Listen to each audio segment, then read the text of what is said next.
I'm Clara, a 35-year-old housewife, married to Leo for 10 years. He works for a trading company, and we have a daughter in elementary school. With Leo traveling a lot for work, it was challenging when our daughter was younger. But he always made time for video calls, and she adored him. Despite his absences, I never felt lonely. We were a happy, close-knit family. However, things weren't always perfect. I had a friend, Jane, who turned hostile toward me. We lived in the same apartment building. Our kids went to the same kindergarten, and we were on the PTA together. For years, we were close, but something changed. She began harassing me. I tried to fix things between us, but her behavior only got worse. The trouble started when we bought a house. We had been living in the same rental complex as Jane, but when our daughter started school, we moved into a new single-family home. It was a big decision, but it felt right. The house was in a great location, near a supermarket and the station, with a big yard for our daughter to play in. I was so grateful to Leo for his hard work, and I focused even more on taking care of our home and family. Jane didn't like our new situation.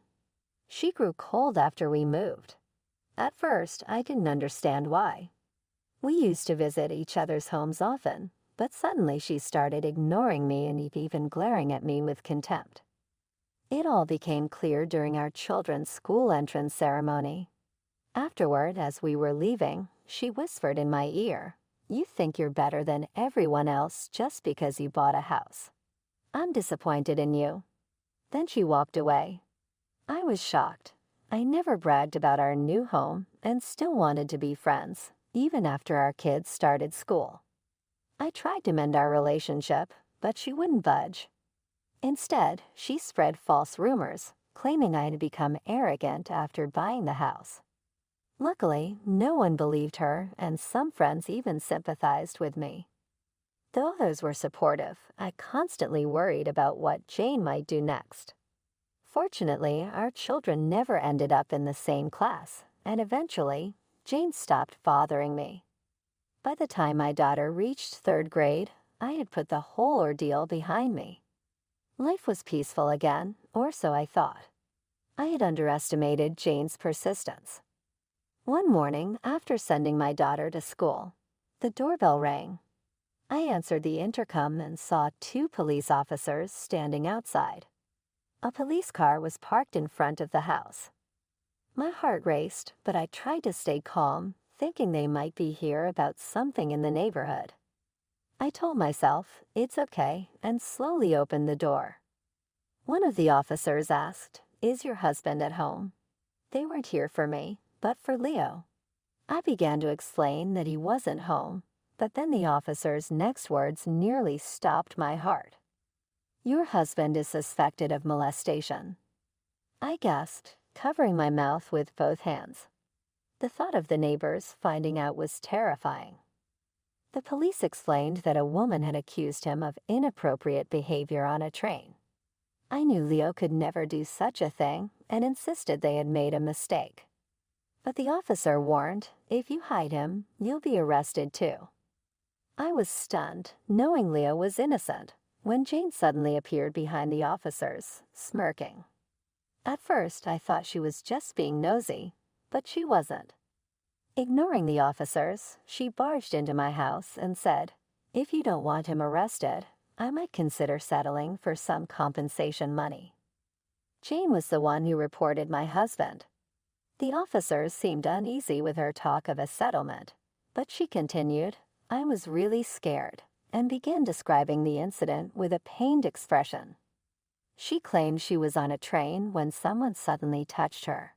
She almost screamed, but then recognized the face. It was my husband. She hesitated to turn him in because he was her friend's husband. Before she could decide, he vanished into the crowd at the next station, so she decided to report it to the police later. With tearful eyes, she pointed at me, saying, Molestation is a serious crime, officer. Arrest her too. If she had truly been assaulted, her fear and determination to catch the culprit would be understandable. And if I were hiding the criminal, I could be just as guilty. But this situation was different. My husband couldn't have committed the crime. How could she fabricate such a story and act so convincingly? I resolved to expose her lies completely. Time to get serious. I wasn't going to hold back. "I'm sorry to trouble you by coming all the way here," I told the officers. "But my husband has been overseas on assignment for 3 years." Overseas? The officers looked shocked. Yes, he had been out of the country for 3 long years. Just after we moved into our new home, his company sent him abroad. When he first told me, I felt like my world was falling apart. It's not unusual to hear about people being transferred right after buying a house, but his assignment was overseas. And it wasn't to a place we could easily visit. This time, it was a long-term assignment, not just a brief business trip. Although I was used to his frequent travels, I was deeply disappointed because our dream home was just completed. But we couldn't refuse the company's orders. I considered moving overseas with him, but our daughter had just started school and made close friends in the neighborhood. She wanted to stay and go to school with her friends, so I decided to stay here with her. So, as soon as we moved into our new house, it was just the 2 of us. At first, living alone in a big house was unsettling, but we stayed in touch with video calls almost every day. The spacious new home allowed me to enjoy my gardening hobby, so I wasn't as lonely as I expected. That's why my husband has never lived in our new home. He's been overseas for 3 years. There's no way he could have committed any crime on a domestic train. When I explained this, the police officers looked confused and started to question everything. The one most taken aback was Jane. "That's a lie. It must be a lie that your husband is overseas. I saw him with my own eyes. The culprit is definitely your husband," she shouted, her face flushed with anger. I was furious that she still accused my husband of groping, but proving his innocence was my priority with the police involved. I kept my composure and said, "Should I call my husband right now?" I pulled out my phone from my apron pocket. I knew he might be busy, but it was nighttime where he was, right around the end of his workday. The police officers seemed uneasy, and she looked tense, but I dialed his number anyway, silently hoping he would pick up. Thankfully, he answered immediately. Seeing his face on the screen brought me a wave of relief. I quickly explained everything, the accusation, and how she claimed he had groped her on a train. He was puzzled at first, but as I told him more and he noticed the police, he quickly grasped the situation. Calmly, he addressed the officers. "As you can see, I'm not even in the country, so I couldn't have done this." He then turned the camera to show the view outside his window. The screen showed an exotic city under a dark sky, clearly somewhere abroad. There was no mistaking it. He added, "If you need proof, I can show you my passport. I've been overseas for 3 years. He retrieved his passport from a nearby bag, showing the stamped pages as evidence. "If you still have doubts, feel free to investigate further," he offered. One of the officers, now looking apologetic, said, "No, that's not necessary. Thank you for your cooperation." After I ended the call, the officer turned to her with a stern expression. "What's going on here?" She was already pale, her eyes wide with shock. "But I didn't know he was overseas." I was sure it was him. She stammered, her voice shaky. It was as good as a confession. I stepped closer, my voice firm. "Then why did you think it was my husband? You said you saw him clearly. Was it just a mistake?" She snapped, her voice rising. "It's all your fault," she yelled, even as the officers watched in disbelief. "You bought that house and started acting like you were better than everyone. We were supposed to be apartment buddies, but you betrayed me. I wanted to make you pay, so I framed your husband." She was ranting, her anger spilling out uncontrollably. Her selfish words left both me and the officer in shock. She held a grudge because I'd bought a house, and she tried to frame my husband for groping to get settlement money.